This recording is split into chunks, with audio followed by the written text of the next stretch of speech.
chi ho yade sa no me se fa sa yade ne bre me obi wo ho fibroid no timi hanu sa ne fura ye kase kakrakate ana obi so wo ho fibroid no timi hanu moja batunu sa moja batunu de bia moja batunu ontimi nya adagye da sa fibroid na ha wo sa no menia fabremi this is for fibroid no fabremi fa oyade ne bra eye fibroid na mase wonwo eye koko na afefi otu eye koko na ha wo na block wo a wontimi nya ba wo ba no hu woni ba no hu na obi wo ba no hu woni oba no hu muni pa ne nyina mo bra me nchen sa yade no ni nyina abako they say ope awo na ope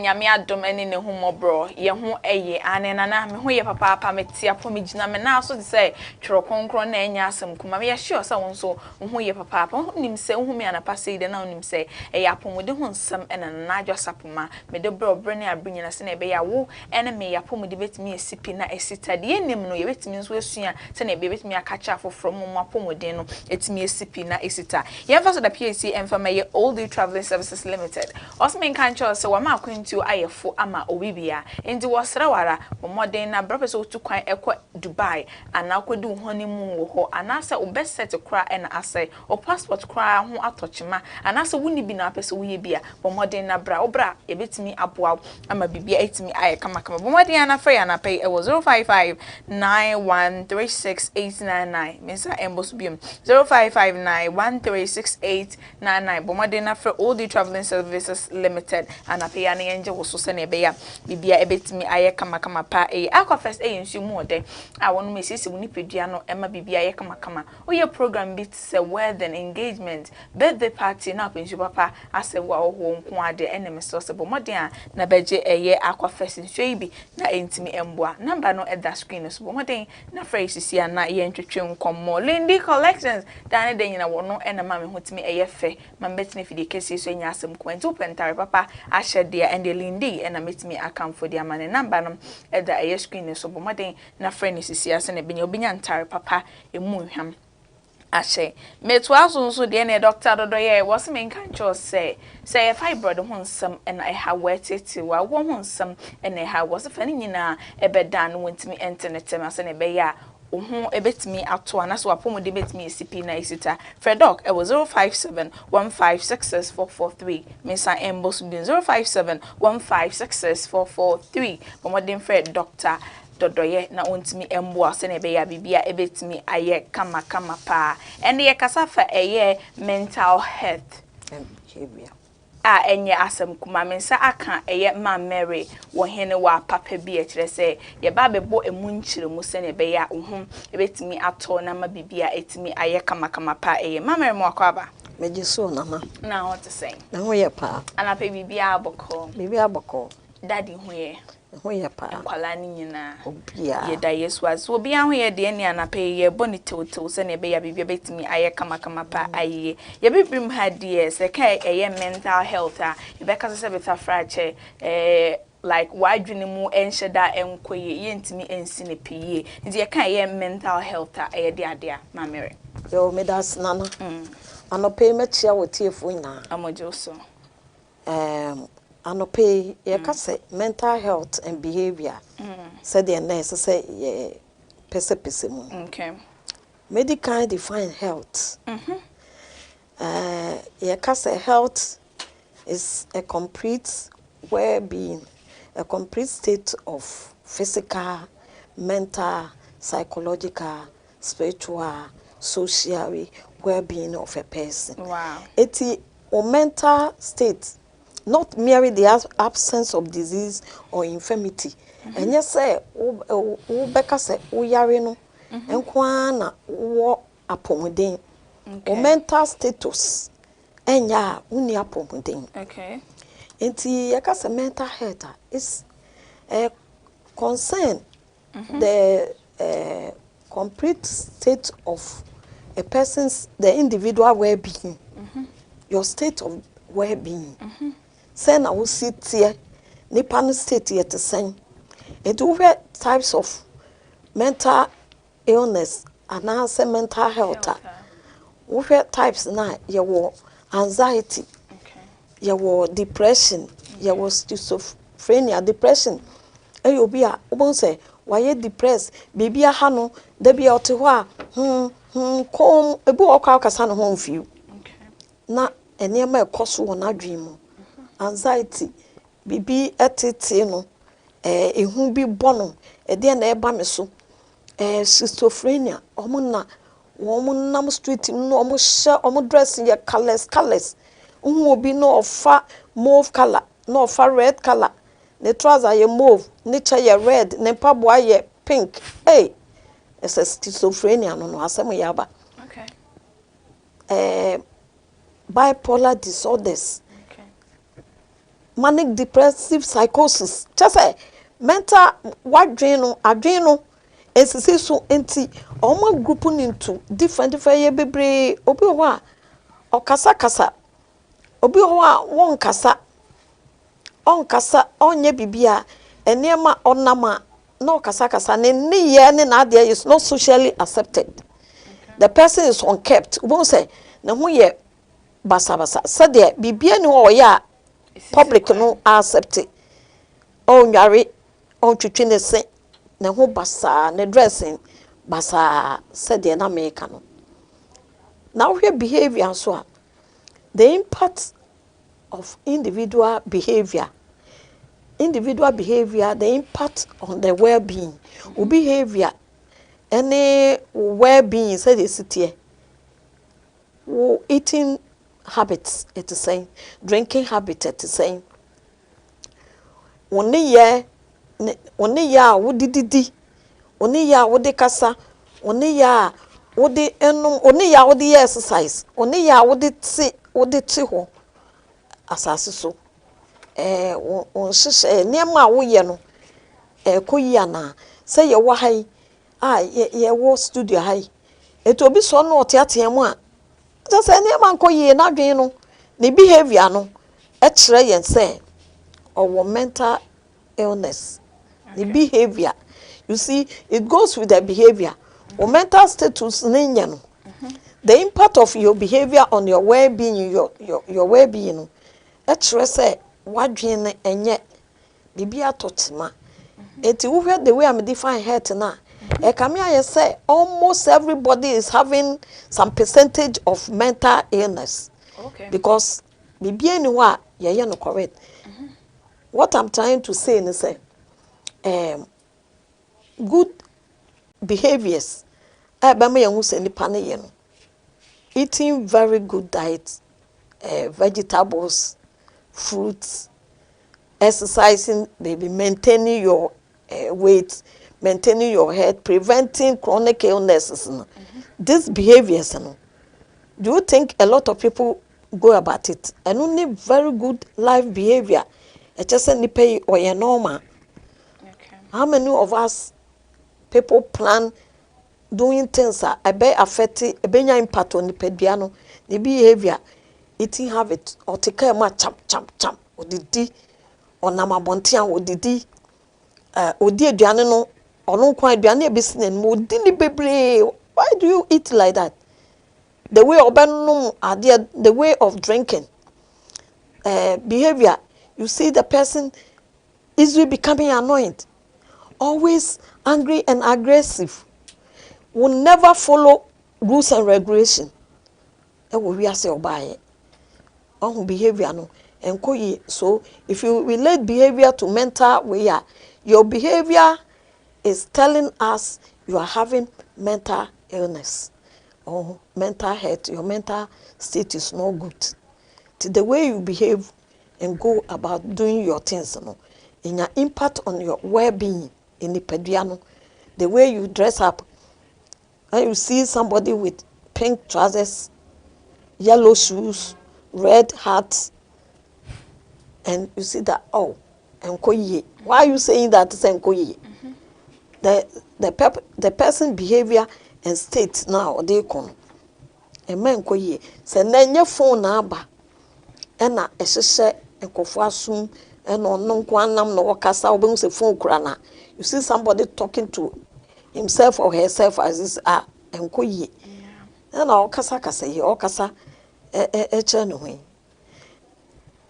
But you see that the person is holding phone and now watching about so on you because so the behavior, the impact on your well-being, and then the mental illness, the state of it concerns the state of individual well-being. Mary, I didn't the way in Abba. I did the way now, I say trauma. Obi benya trauma be national. Abuse, sex abuse, rape, obe rape, akolabi observe violence. Okay. No aye shade bi we ya si organa ha. Boys bi ache girl bi so we 200. And omo twa no. Omo twa ne ti na moja. Sa akolabi wo che sa de we abe affecting ne mental status. I see. Say uchi akolabi akolake to na rape na. Abe affecting no mental status no. Okay. The death of a loved one, stressful situation. Both say I refer ma wo hwan ya beso so ukru loved one be boyfriend be wo papa be out don ewu. It will just change your mental state. Okay. Obi to me su kra den hoto form. That time the behavior is not good. Okay. Uti asem bi o hwehwe oja no ho agotamu pra. Anase oye bibi kra obehwe na ka kra san abo no. The behavior no asem ote na the behavior na ama the mental state no affected the well-being no. It is this two words, mental illness and behavior no, I use interchangeably. My behavior will tell you my mental status nye. Okay. For eating habit is bad. The way they eat, the way they combine food, ombedi aduane a enye healthy. Now drink into odi aduane enye healthy. That's why I make bibi say healthy lifestyle no. So be a lot of vegetables, fruit, one maintain weight. Now 1 year kese born and one making sure so I prevent chronic illness, cancer, hypertension, diabetes. When that is a good behavior. Or you exercise regularly. How many of us doing this? Okay. A lot of people are. You bet me a sorry anapa. Although neatness ye, we bet me a perform anapa kosi nyumre. Sani pa na nso e, you bet me aka say with a fracture. Na dwen wa touch ma. Oh sorry or prefi anapa. Yeah, obe prasa. What pray we na fini or now that so pra. Yeah. The behavior is not good. Okay. Ma pra. E fini ho bi. Then I'm saying Okay. the behavior is not good. Okay. And your normal is not socially accepted. Anything that is not socially accepted, you know, you won't say what you know at touching. Okay. They won't follow rules and regulations. And then my rules I'll be say a studio here at the crania the Shema a Jumamha. One of us won't follow rules and regulations or ye bibia basabasa. Okay. Come 9 o'clock and you come 10. Do this, put the table in order and you do this. Or create this problem. What you say? Now you need my jumane nkoso. Okay. Till the behavior no, any impact on the work. Till the mental status no, affecting the mental status. Or ye bibia enkoye. Enti causes bebre na deba. Say obi drug addiction, illicit drugs. Okay. O kono we ne ka say we nye cocaine nye to do this now there and one abenom. Omo no kwa they don't behave well. O hwe omo a omo kun girl kwa make say me hu wo yi. O hwe omo yankofo bi omo no we ni ade. Am robbers bebre omo no we no tumi yes adwuma no. Ono ma etumi ma ne mental status no e change. Okay. Enti or ye bibia on ye. Okay. What to say me kono sama ko did can be a chairmase. Other na uncle sir. Just one of sansa. The alcohol is going to act on the brain. Okay. Ama what be our behavior yet. Then you go and talk. You always become angry, always aggressive, always becoming easily annoyed. Mama, so doesn't listen to. Only obi eti efie na say improve mu a. Obe den hu say this person sebe na adwen ho aka kakra. Abra won ne tifie. Obe den hu. Only obi tifie na hu say na adwen mu aka kakra. Hu say the person is unkept. Nah, the person doesn't talk to anyone. The person will never talk to anyone.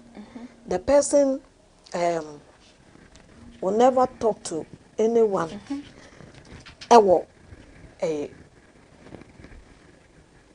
The person will never talk to anyone. The person. The biano why din why calm why busa. It's always why depressed. Okay. And the person sees things like hallucinations. Eti ohun wusa wo ye bibi otumi eyi ahwehwe bi ebo ne ba bi otumi wi bo. Okay. That's why they are aggressive and do certain things, no. Ohun bibi foforo. Nani so hu bibi foforo hallucinations nko nani hu bibi foforo eti oman se ode ade ebo. Okay. Oman se ode sekan twa wuti. Okay. So we don't live with mental ill people. That's why I said we do psychiatry home. Wow. It was special people caring for them.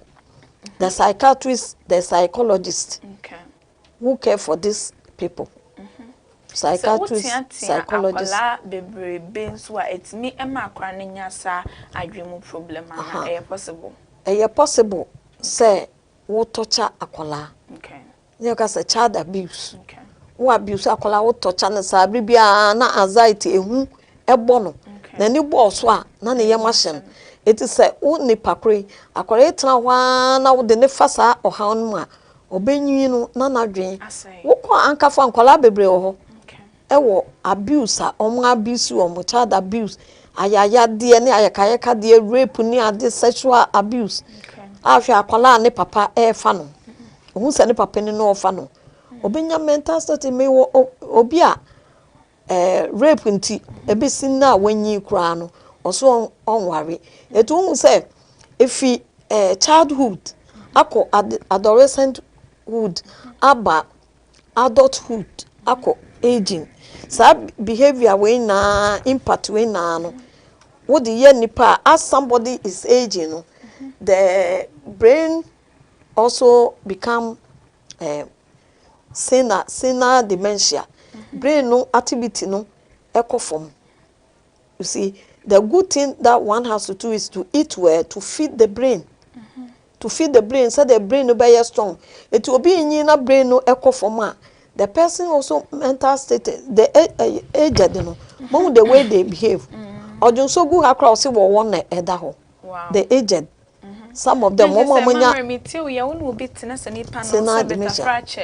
and behavior be a chance yes a casa insisi so a then na betimi aye abo nipa so woni obi etra na hu say baby a behavior wa change enema wo ye no enye enema esese wo ye eje sa na nipa wasesa ono kwa atra kona baby antisocial onka so obi aho obi tisa esese woman hu psychiatrist and psychologist na omuhwe na dwen no almost study no no man bibi divorce to me the way nyina ba divorce unemployment poverty ni na de oha we ba we so ye adwuma na ya de adwuma na fi unsam at once we adwuma no alusu e den na wo bedi ukura woni na wo so obegya no ogya no akofo ba foforo ni na ma mental illness no eba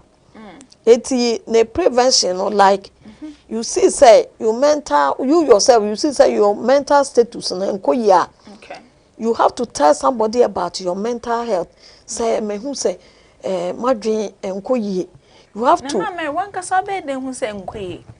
Oh, as we are sitting down. Ebini se odi kan kasa obi betimi a share jeans red. No wa share empabwa violet. Schizophrenia no. Ni tinu wa ye ne style bi. Or the bag e was say ye inside no wa dani mu. Just wo pay emudi no like how would the person be who say be a me wrong thing? Parents and friends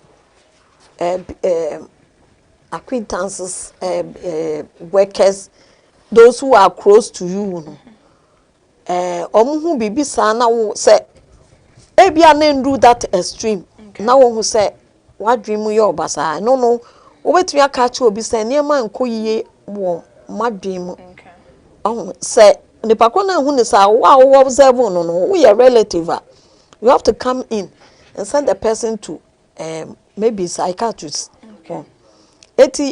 The individual